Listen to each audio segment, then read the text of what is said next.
Ang Paskwa, amo ini ang tion nga ang aton Dios nagsugata sa aton pinakadako nga kinanglanon, paagi sa paghatag sa aton sang pinakadako nga dulot nga aton nga mabaton. Ang pagkatawo kag ang pagpakatawo sang iya bugto nga anak nga si Jesucristo, nga nangin manuluwas kag Ginoo naton. Gani pagigupod kamo sa akon, kay sa sulod sining 30 ka minutos, aton pagapamalandungan sa pulong sang aton Ginoo ang nagakalain-lain nga mga lalantawon sang Paskwa. Diri sa aton palatuntunan sa kanginan, tinapay sang kabuhi. Ang dinalan sa kasulatan sa aton sining nga adlaw makita sa mga kasulatan ni Pablo sa naunang Korinto, Kapitulo 1. Kag aton pagabasahon ang versikulo 27 tubtob 29. Ang pulong sa Dios nagpahayag sa aton sa naunang Korinto Kapitulo 1 versikulo 27 tubtob 29, kundi ginpili sa Dios ang buang-buang sang kalibutan sa pagpakahuya sang maalam. Ginpili sa Dios ang maluya sa kalibutan sa pagpakahuya sang makusog. Ginpili sa Dios ang kubos kag talamayon sa kalibutan, bisan ang mga butang nga indi amo sa pagpakawalay pulos sa mga butang nga amo, agod nga walay tawo nga magpabugal sa tubangan sang Dios. In the Air, amo yadto ang title sang sining Christmas Carol nga aton nga ginpamatian. Kag sa pagamatuod ang pagpakatawo, kag hindi lamang ang pagkatawo sang aton Ginoong Jesucristo, amo ini ang isa sa mga madalom nga misteryo nga makita naton sa pulong sang Dios. Masami maglantaw kita sang Paskwa, ang aton nga paglantaw ang pagkatawo sang aton Ginoong Jesucristo. Kag matuod ina. Pero labaw pa dira, may kamatuoran pagid niya ginatudlo ang pulong sang Dios sa aton. Amo ang ginatawag naton pagpakatawo sang aton Ginoong Jesucristo. The infancy and the incarnation. Kag nga ang ini nga kamatuoran nga makita naton sa pulong sang Dios. Ginsaysay ini ni Pablo sa aton sa Filipos Kapitulo 2. Kag isa ini siya sa pinakadako nga kamatuoran nga hindi gid naton masaysay. Apang ang kamatuoran dira nga ginatudlo sa aton nga isa ina kabutang nga kinanglanon gid, agod nga matuman ang pagtubos sang aton Dios sa mga katawhan gikan sa sala. Kag nagapasalamat kita nga paagi sa sini nga pasungan, gindulong kita sa aton Ginoo sa Kalbaryo. Kag nga sa tinutuyo nga amo ini ang kahimpitan kag ang katapusan sang sala sa tawo. Nagapasalamat kita nga paagi sa Paskwa ang aton nga kalawasan amat-amat nga nahimpit tubtob didto sa Kalbaryo. Kag nagapasalamat kita sa Ginoo nga sa okasyon na katulad sini, pakita sang aton Ginoo ang iya paghimpit sang iya nga saad sa imo kag sa akon, bisan pa sa nauna naton nga ginikanan nga iya nga sugataon kagatagan sang solusyon sing sabat ang pagpakasala sang tawo batok sa iya, paagi sa iya bugtong anak nga amo naghatag sang iya kabuhi didto sa krus sa Kalbaryo sa katumbasan sang aton nga makasalanan. So kabay pang ini nga Paskwa, mangin matutuod gid ini sa aton, kay nga aman aton nga ginbaton ang Kristo sang sini nga Paskwa, the Christ of Christmas. Maayo man kung may pagkaon nga yara sa tunga naton. Maayo man nga may ara kita pagtililipon upod sa mga pinalangga naton. Maayo man nga makaduaw kita sa mga simbahan kag makahiwat kita sang Paskwa. Pero ang pinakamaayo gid nga mahimo naton, amo nga aton nga ibutang ang aton pangunauna sa sadtong nauna nga Paskwa, kag amo ini ang pagsimba sa aton ni Ginoo katulad sang ginhimo sang mga manogpalab. Kag amo ini ang aton nga pagkatun-an subong glimpses of Christmas. Kag ang una nga lalantawon nga aton nga gintalakay sa nagligad pag broadcast naton, Christmas in the eyes of the angels. That is a time of exaltation, pagdayaw. Ikaduwa diri, Christmas in the eyes of Mary, it is a time of wonder, ang pagtingala. Kag nagapasalamat kita nga sa sini nga pagtuon niya naton sa pulo sa Ginoo, makita naton diri Christmas in the eyes of shepherds. It is a time of worship. Tion ini sa pagsimba. Di naton ini makita, basahon naton liwat ang ginpahayag sa aton ni Lucas sa Lucas Kapitulo 2. Kagbasahon naton ang masami nga dinalan nga aton nga ginabasa sa tion sang aton pagsilibrar sang Paskwa. Lucas Kapitulo 2, versikulo 8 tubtob 20. Naghambal ang ini nga dinalan sa kasulatan. Kag may mga manugpalab sang karniro sa among duta nga pakagabi sa mga latagon. Kag nagapulaw sa kagabihon sa ila panong. Kag ang manugtunda sang Ginoo nagpahayag sa ila. Kag ang himaya sang Ginoo nagsilak palibot nila. Kag hinadlukan sila sing tama. Kag ang manugtunda nagsiling sa ila, dili kamo mahadlok, kay yari karon ginatunda ko sa inyo ang maing balita sang dakong kalipay nga mangin sa bug-os nga katawhan. Kay nataho sa inyo karon nga adlaw sa banwa ni David ang manluluwas nga si Kristo nga Ginoo. Kag ini amo ang tanda sa inyo.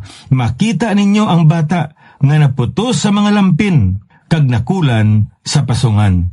Kag sa inali, may nagbuylog sa manugtunda nga isa kagadaman sang panungalangit nun nga nagadayaw sa Dios kag nagasiling, himaya sa Dios sa kahitasan kag pagidayat sa duta sa tunga sang mga tawo nga iya namutan. Sang nagalin sa ila ang mga manugtunda pagkadto sa langit, ang mga manugpahalab sang karniro nagsilinganay, makadto kita karon sa Bethlehem, kag tan-awon ta ining butang nga nahanabo nga ginpahayag sang Ginoo sa aton.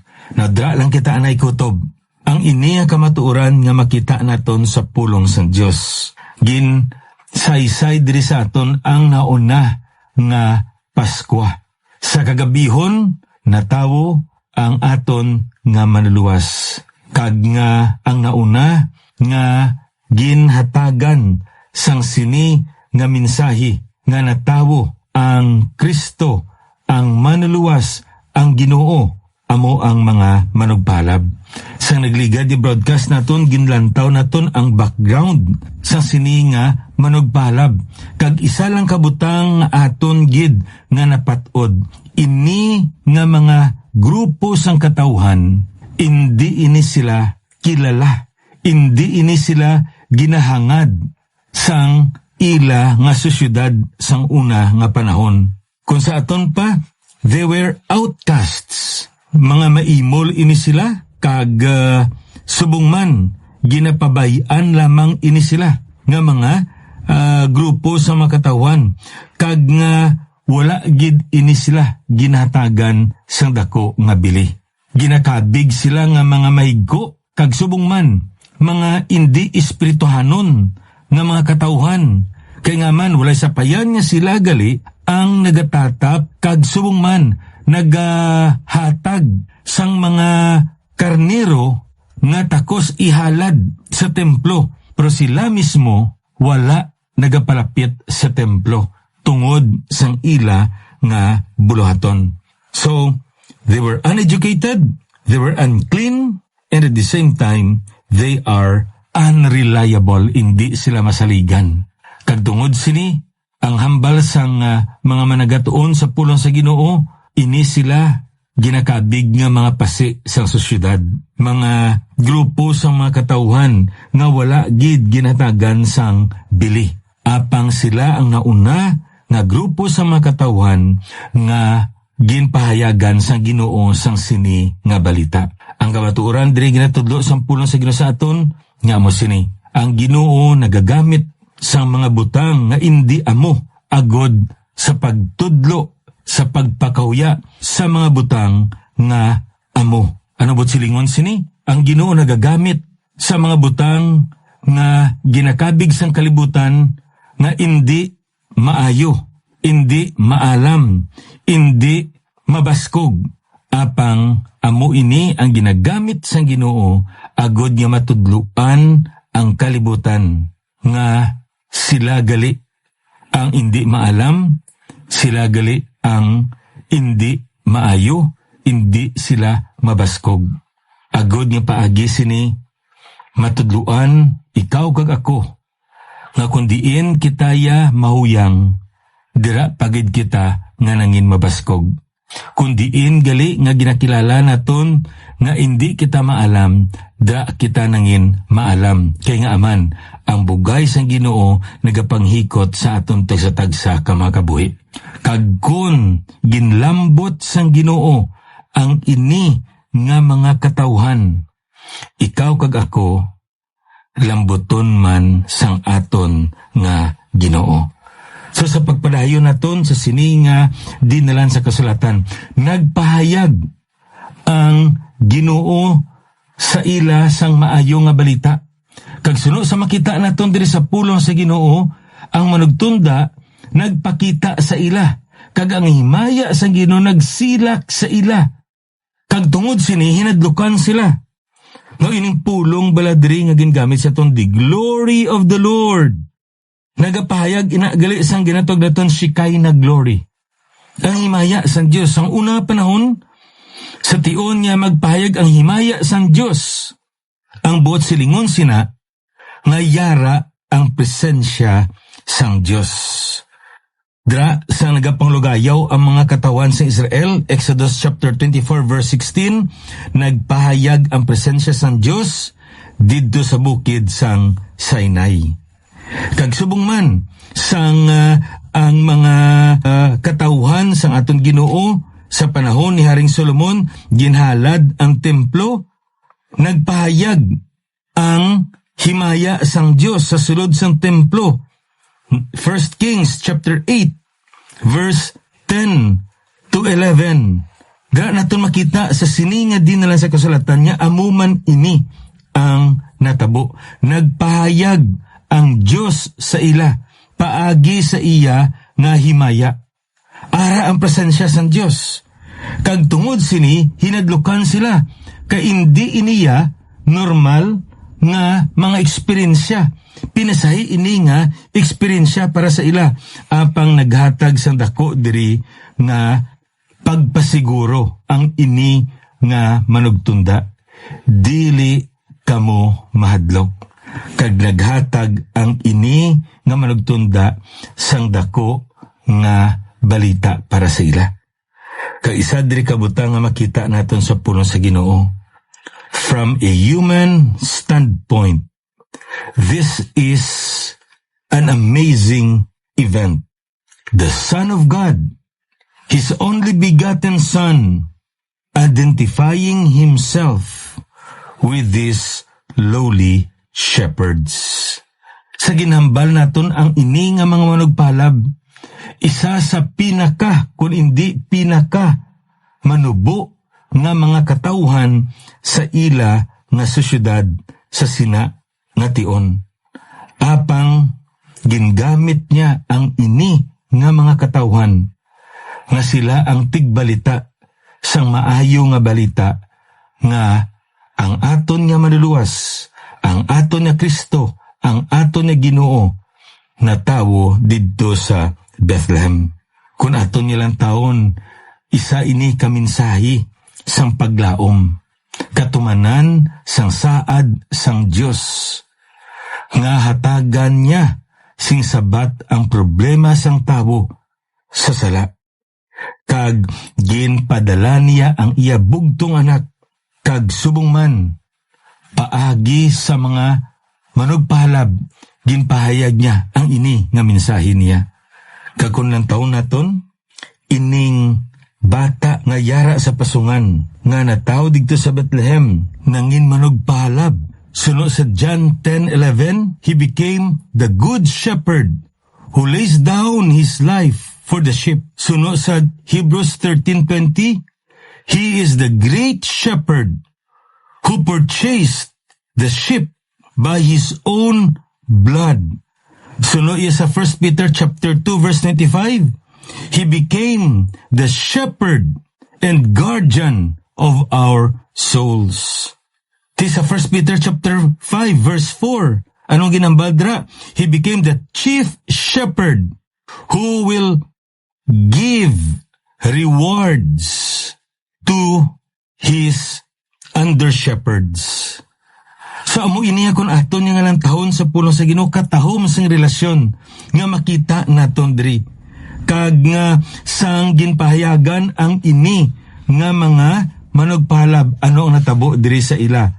Pagkatapos nga nagalin ang ini nga mga manugtunda, naghinagaray sila nga magadto digto sa Bethlehem agod sa pagtan-aw sang sini nga mga butang nga ginpahayag sang Ginoo. Kag sunod sa makita naton dira sa pulo sa Ginoo bersikulo 16, kag nagkadto sila sing dali-dali kag nakita nila si Maria kag si Jose kag ang bata nga nakulan sa pasungan. Kag sa nakita nila ini, ginpahibalon nila ang pinamulong sa ila na hanungod sining bata. Kag ang tanan nga nakabati sini natingala sang ginpamulong sang mga manugpahalab sa karnero. Apang gintipigan ni Maria ining tanan nga pulong nga nagabinag-binag sini sa iya tagipusoon. Kag nagbalik ang mga manugpahalab sa karnero nga nagahimaya kag nagadayaw sa Dios bangod sang tanan nga nabatian kag nakita nila subong sang ginpamulong sa ila. Ano diri ang kamatuoran nga makita naton sa pulong sang Dios? Sa ginambal naton Christmas, in the eyes of the shepherds, it is a time of worship. Isa diri kabutang nga masapuan naton sa pulong sa Ginoo, nga sang nagpalapit sila kag nagduaw sa aton nga Ginoo. Ang ila nga kabuhi nagbag-o. Halin sa kahadlok, may ara sila nga kalipay sa pagimaya kag sa pagdayaw sa aton nga Dios tungod nasaksihan nila ang ini nga butang. Nagwa sila sa sini nga duog nga bag-o tungod sang ila nga nasaksihan. From wanderers, they became worshipers.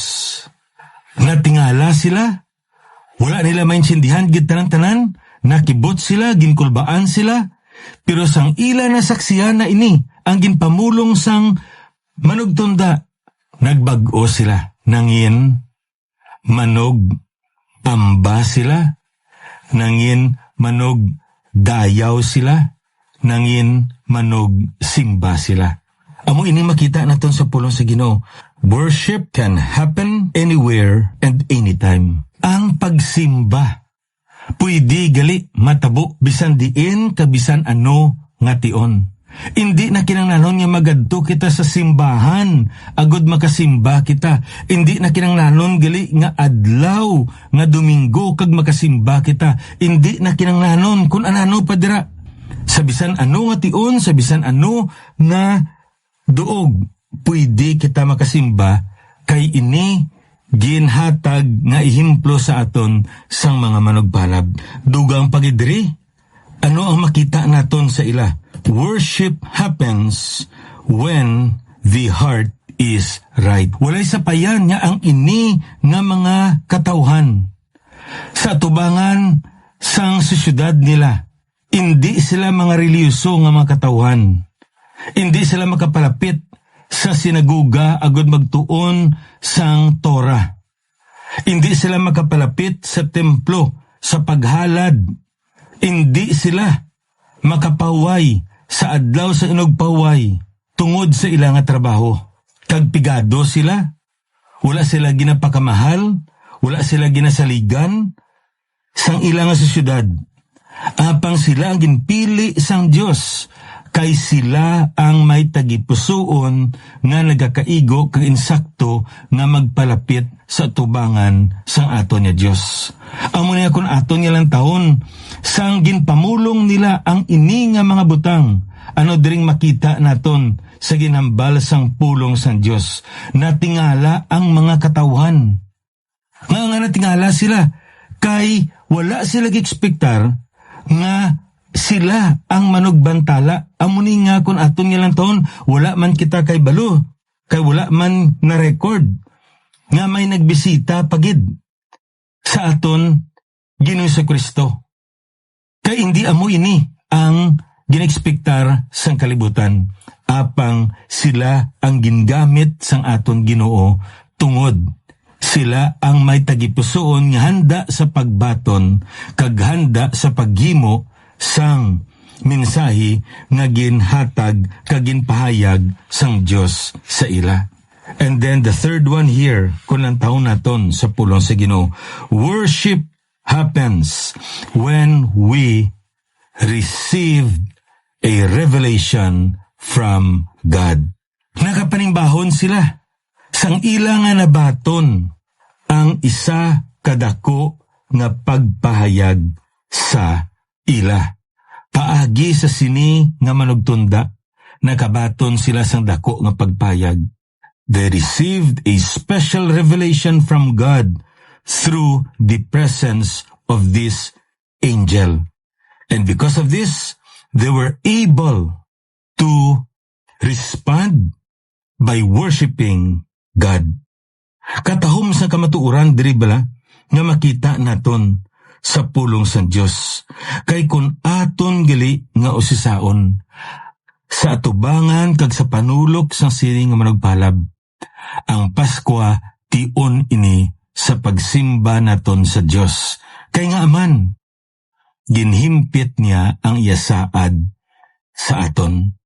Kay nga aman paagi sa sini nga Pasko ang kaluwasan natuman. Kay nga aman paagi sa sini nga Pasko ginatagan kita sang dako nga paglaom. Amo ini ang Pasko sa igtululok sang mga manugbalab. Kung lang taon niya naton sa pulong sa Ginoo, makita naton nga nagbalik sila, nga naghimaya, kag subong man nagadayaw sa Dios. This is the proper response to our yearly celebration. Wala kita nalipay kay may pagkaon sa tubangan naton. Ang gintunaan sa aton kalipay, hindi tungod nga makatipon kita. Of course, that's part. But the main reason of our celebration is this. Christmas is the time when God meet our greatest need by giving us the greatest gift we could ever receive. And that is His Son, the Lord Jesus. Kabay pa nga aton gid nga masilibrar ang matutuod nga mensahe sang Pasko sa sini nga Pasko sa sini nga tuig. Ining nga biyan alagad sa kanginan, Pastor Neil Vilches ang Ginoo magapakamayo sa inyo.